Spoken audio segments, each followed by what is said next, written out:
even then we can get away with this being the underdog. Um, just because he could still be fairly short, just have a smaller head. And it's not like you have to be short to be the underdog. I'm just using that as an example, just because there is no other really apparent flaws. Again, that could be done not in his design, but in the story elements. The design is mostly to convey like what he might be doing. So in this case, since I've sort of denoted him as a hoverboarder, I'm just designing, semi-futuristic attire that would go with that particular pursuit. So I'm just going to sketch in some hands real quick here.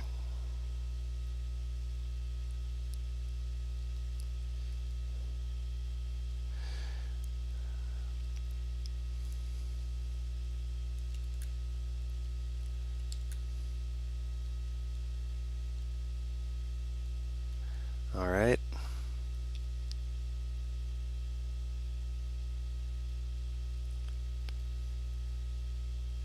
Just going to tip these off. That's a little small.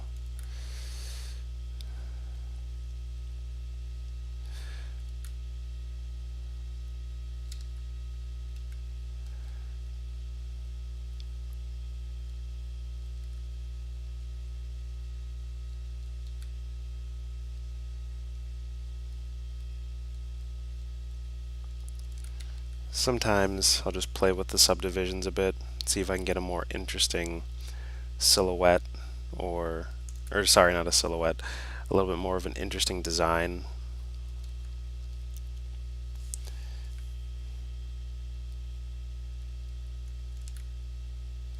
I have to pull this up a tad.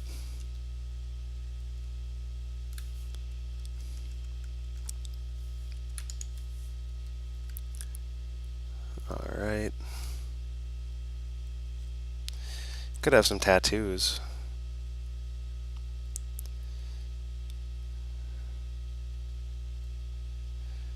Kind of help sell that extreme element.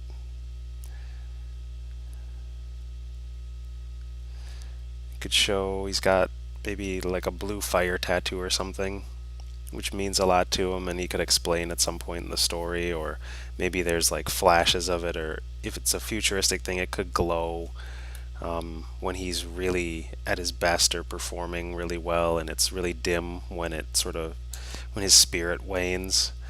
There's lots of little fun things you can play with like that in the arc of the character's story. That has to come through the design. This other arm and hand will be not gloved.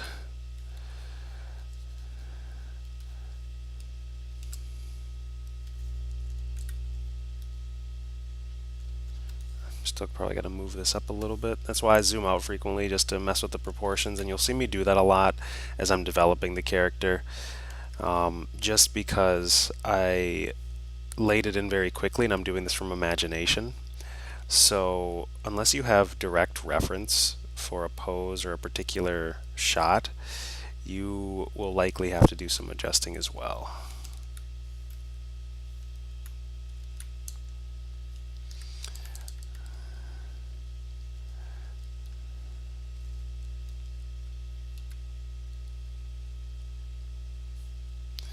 Could have an armband.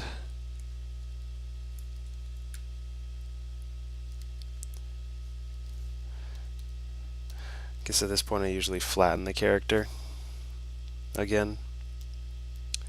So layer 411 is our undersketch.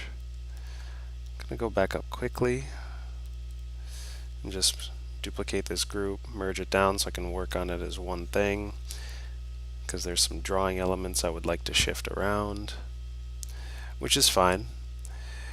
Oftentimes you're just gaining clarity as you go, even with an underdrawing, and I want everything to be as solid as possible, so there's no shame in erasing, there's no shame in resetting the position of limbs or whatnot, or tweaking different parts, making sure that clothing forms wrap a little bit better. That's one important thing when it comes to garbing the figure, is that it doesn't take away from the volumetric elements, from the dimensionality which we're trying to convey. And in line, that's really easy to do, not wrap things as well as they could be.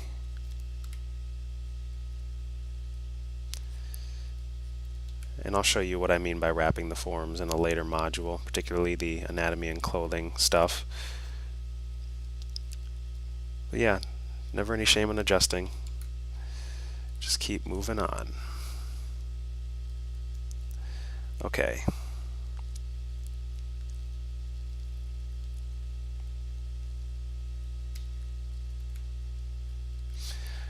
If you can think of a pose for the hands to better convey the character, that's always good. Maybe I'll have this one, holding onto the hoverboard.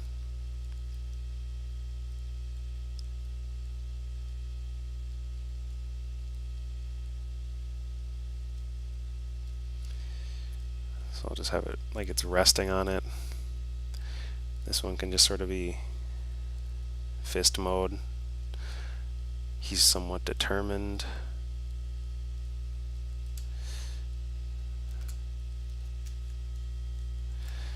And he's leaning a little too far forward.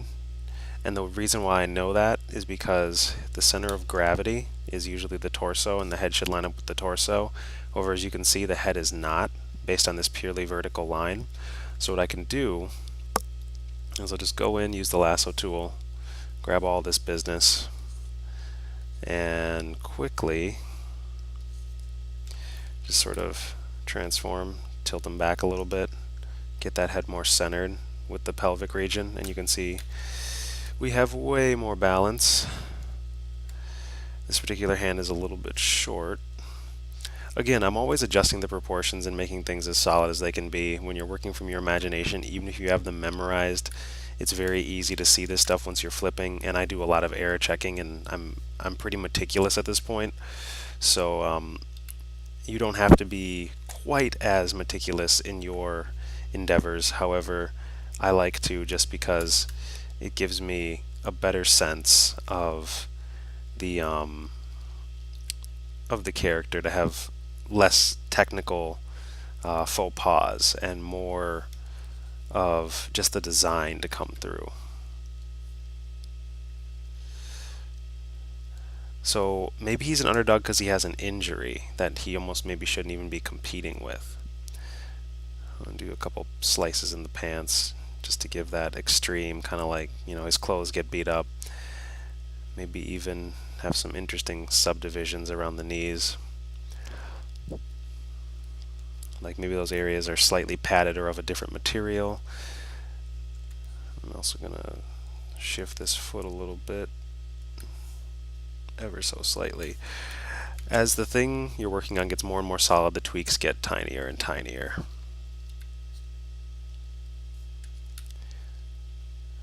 I always say that mastery is just, in the final product, mistakes getting smaller and smaller, because mistakes are always there, but bigger mistakes are distracting and they muddy the message of what you're trying to convey, whereas really small mistakes are what the masters have learned to hide or fix so potently that they can actually just allow the piece to sing and resonate despite any things that are not particularly perfect.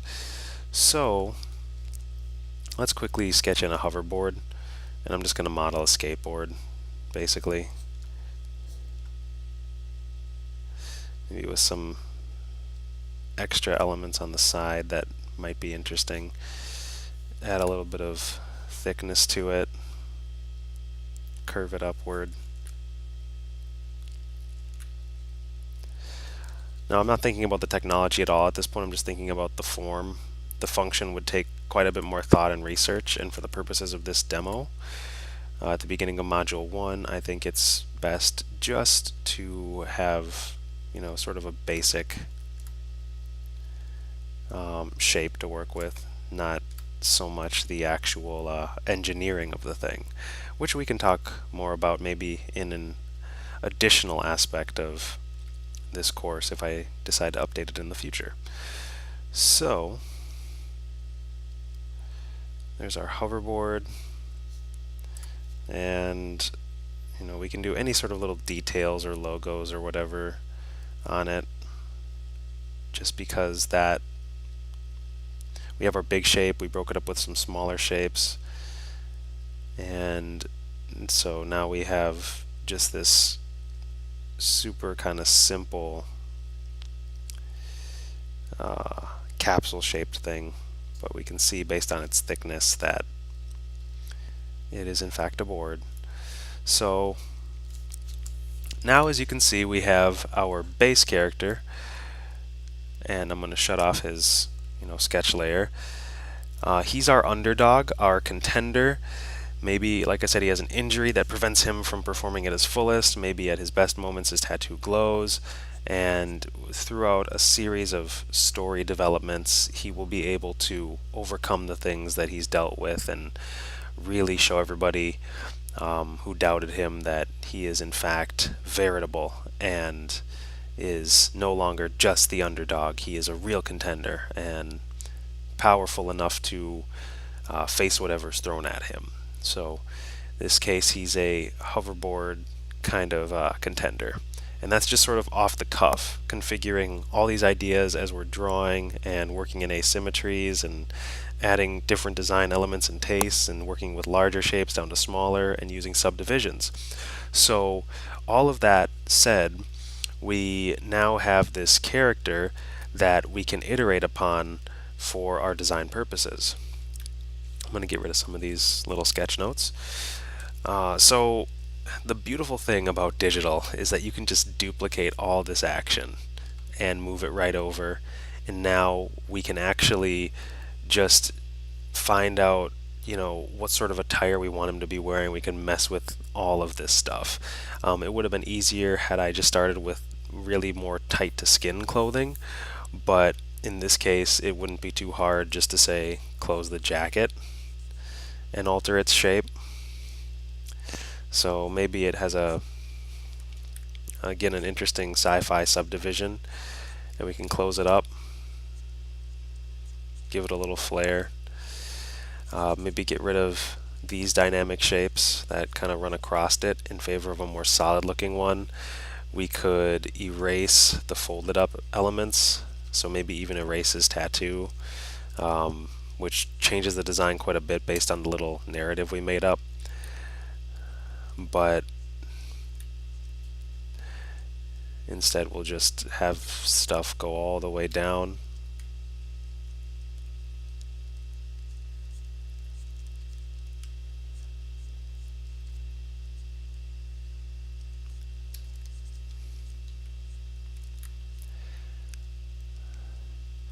So very quickly you can sort of create a variant.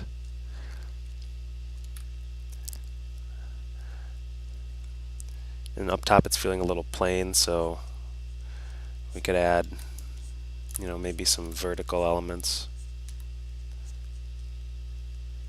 But now you notice that when it's closed he feels a little more proper, a little less loosened as far as his personality goes. Maybe that's part of his transformation in the story. Maybe he doesn't even wear the jacket. But it's just important to note that now we can actually kind of play with some of these items and areas because we already have our base figure established. So, even adding things like a beanie or something. Get rid of the hair. And I would do all this on separate layers, but for the express purpose of showing you all these design variants.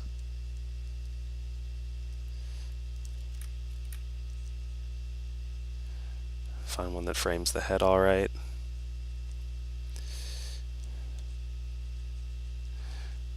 Maybe even go all the way down and cover the ear a little bit.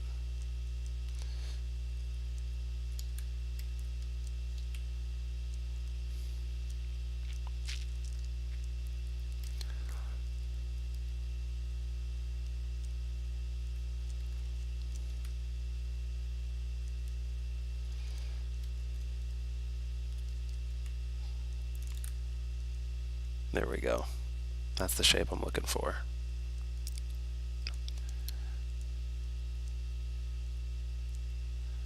Pull some chevrons on it, little chevron shapes, just to break it up a little bit. Could even add some longer hair at the back, just because that gives a more, um, it helps add looser elements to our, now tighter ones with the jacket.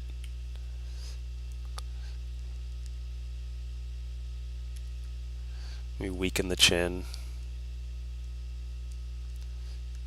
round it out a little bit. I'm staying pretty far away from the design just so I can see the differences. But yeah, that is just a whole nother iteration of ideas right now. And maybe we even change the pants out. They could be shorts pretty easily. So we have some tighter elements and some looser ones now. So if I take away these, form-fitting pants, or replace them with some slightly baggier shorts, again, just sketching this all in very quickly.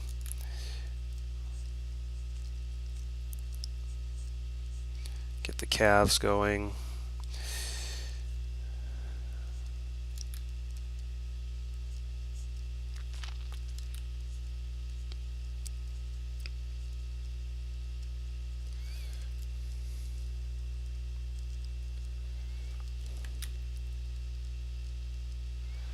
Definitely gives a more laid back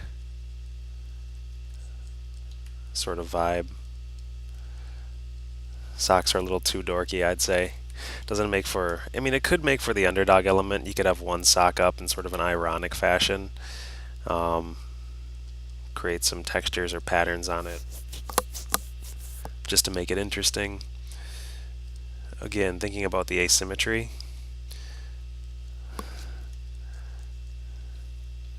Could add like a collar to the jacket. Can seem a little more